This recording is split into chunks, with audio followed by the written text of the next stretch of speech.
I want to get this started with a conversation I had with Brandon yesterday. Brandon was talking about how he was hiking one time, and he wasn't worried about getting lost because he had his iPhone. And I said, how does the compass on the iPhone work? I said, if the radio's disabled, you don't get a signal, does the compass still work? You gotta stop saying compass. Yeah, for real, man. Compass? How do you say it? Compass. Compass. Okay, does the compass still work? And he said, yeah, it still works. And I didn't believe him, so I checked. I enabled airplane mode on my phone, and the compass still worked just fine. I was like, that's weird. I don't know how it works. Brandon said there must be a magnet in there, and I said, I don't think there's a magnet because it would fuck with the cell phone. So then he goes, well, you know how magnets work anyway, right? Oh, here we go.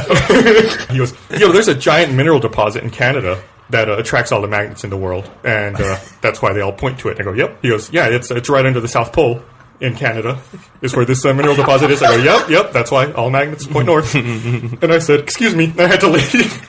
So I went down to my office to start typing this down, and then like 2 seconds later, he came rushing in behind me. He's like, I just want to clarify something. He goes, I know that the South Pole's in Antarctica. I'm talking about the magnetic South Pole. That's in Canada. Oh my God. And I go, yeah. He just gave me a quizzical look, and I go, Brandon, we're agreeing here. And he goes, okay, and walked out. Man, that guy's a fucking scientist. So, this weekend we went to PAX East. I think I took it to a whole new level. We were out at the bar, and I was just sitting there drinking. So I got to that point where I was like, right at the edge of drunk, and we were going to leave to meet our people for dinner. And I was like, oh, I got a full drink in my hand, and I just slammed it. There you go. That was it. That's the best one. And Ashley's like, oh shit, I have drunk Bernie here. What have I done? Then we went to go meet the Rooster Teeth group at dinner. And so I walked in, and the way Barb described it was, I walked up to our table and went to them, and I go, you're all drunk! And then Barbara goes, uh-oh. Everyone's there. They've been working so fucking hard. And so I stood up. I held my glass up to everyone at the table. Everybody, like, stops and looks at me. And I go, I am Catbug. But the real thing that happened was after that. So Bethesda had a big party. Ashley knew some people there, so she goes, hey, we're going to this party, but you're pretty drunk, so I'll just keep an eye on you. We'll be there for just a little bit, then we'll go. And I said, aces, let's do it. So we go. So we get to the party, and Ashley says, stay here. She goes, I'm going to go to the bathroom. Don't do anything. Don't talk to anybody. Just stand right here. I'll be right back. I'll go to the bathroom with you. She goes, no. She goes, just stay here. I'll be right back. So I said, okay. She said she went to the bathroom. She came back, and she said I had bags of popcorn, and that I was going up to people, and I would give them a bag of popcorn. I'd go, hey, here, take this popcorn. You're too drunk. You have to go now. You have to leave. You have to leave. And people were leaving. Oh, my God. I was kicking people out. I had a dude come up to me at our booth the next day, and he goes, Bernie, I just want to apologize. He goes, I had a little bit too much to drink. Holy shit. At the party, and you kicked me out. He goes, you gave me a bag of kettle corn. You're a piece of shit. See, I never get attention like that unless it's from dudes. What do you mean? I was on set once. We were on a cooking show. This guy was cooking all these recipes. So the camera is looking at him, and I'm attached to the camera with a cable, looking at what the camera sees, but I'm off to the side. But in between all the takes, he was always looking to the side on the screen. I was like, what is he looking? Oh, he's looking at me. So he didn't know I could see what the camera was seeing. And apparently he goes up to the director and goes, who's that young man? He's beautiful. And then at lunch, the director came over and said that this TV chef, he's got a real thing for you. He's a big fan. A big fan? And it all made sense, because in between takes as well, he would, like, cook me up these little nibbles and stuff. He'd be like, what do you think of this one? I'd be like, well, that's great. And I was just waffling down. I didn't realize it was flirting until it was too late. You're, like, gone home, you're like, oh, shit. Yeah, so I could have turned this into That's my chance.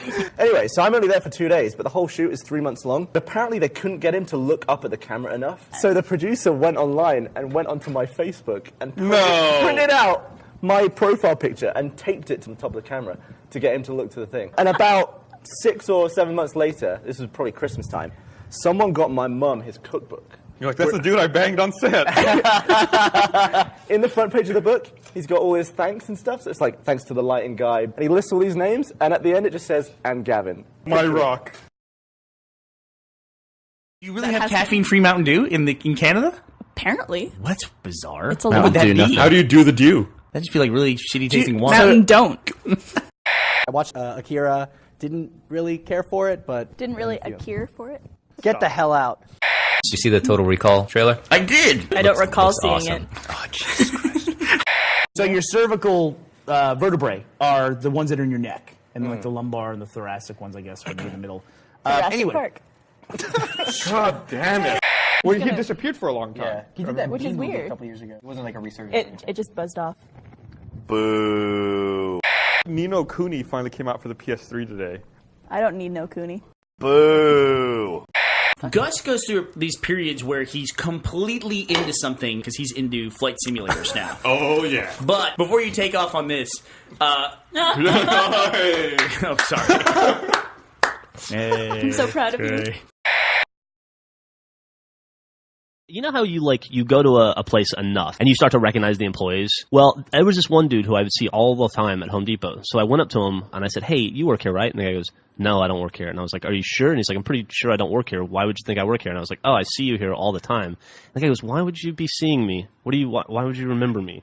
And I was like, "I really don't know. I'm sorry. I thought you...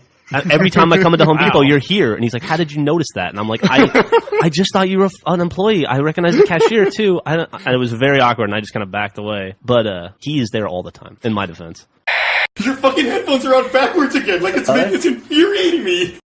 Tonight is my very last night of homelessness. I've been sleeping at various places, including Achievement Hunter. Did you actually live at the office for a month? Because I noticed every morning I would show up and you were the only one who's here and your hair was disheveled. Yeah. See, I'm on board with having somebody here. That way it's like if someone breaks in trying to see. What do you think is going to happen? Marshall's going to kung fu them out of the building?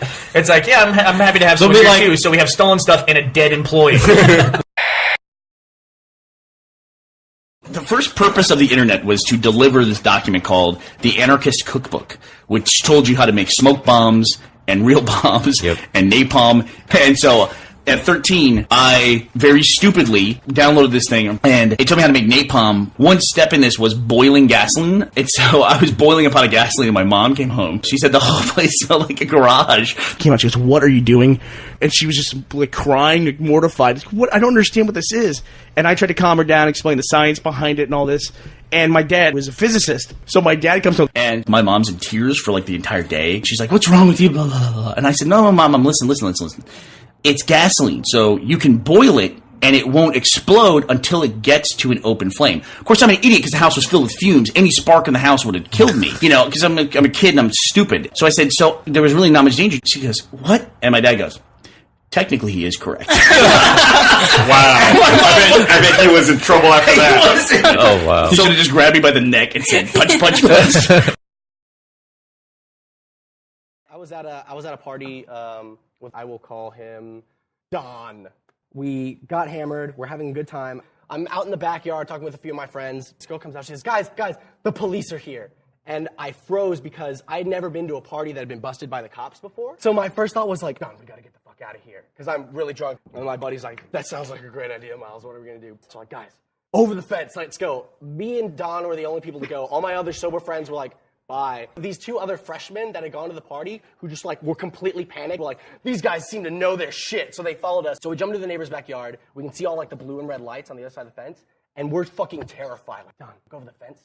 See how many there are." He's like, "All right, I got it." So he goes over the fence and he puts his hands up and he pulls himself just right over the edge. And then the whole thing snaps and the fence falls forward. And I just go, "Run!" So we just start sprinting. And fortunately, the neighbor's backyard was connected to like all these woods and shit. So we're just sprinting through the woods. And we went down into this riverbed that was like dried up. I was helping the kid down. He goes, "Hey, man, I just wanted to say thanks, man. I'm just like, I have scholarships. I can't get arrested, man." And I shit you not, I go, "What's your name, dude?" And he goes, "Johnny." I go, "Johnny, I'm going to get you out of here." I patted him on the back. And this kid was probably like, "Thanks, dude." But in my mind, I was like, "It's going to be okay." And like triumphant horns were playing and shit.